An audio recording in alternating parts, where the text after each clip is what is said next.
Munosabatlar 5 ta asosiy tayanch ustuniga tayanadi. Sevgi, sadoqat, hurmat, rostgo'ylik va do'stlik.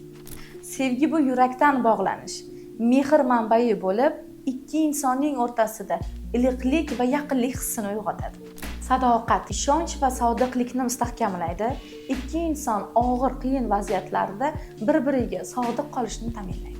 Hurmat bu o'zaro qadrlash poydevori bo'lib, har bir insonning qadriyatini, fikrlarini, shaxsiy chegarasiga bo'lgan ijobiy fikrlarini mustahkamlaydi. Rostgo'ylik bu ochiq va halollikni ta'minlaydi. Natijada esa chinakam samimiy munosabatlarni yaratib, tushunmovchiliklarning oldini oladi.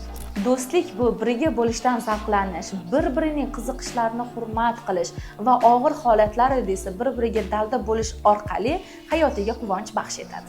Bu 5 ustun nafaqat bardavom munosabatlarni, balki ma'noga to'la baxtli hayotni ta'minlaydi. Bu videoni siz uchun kerakli bo'lgan insoningizga yuborib qo'ying.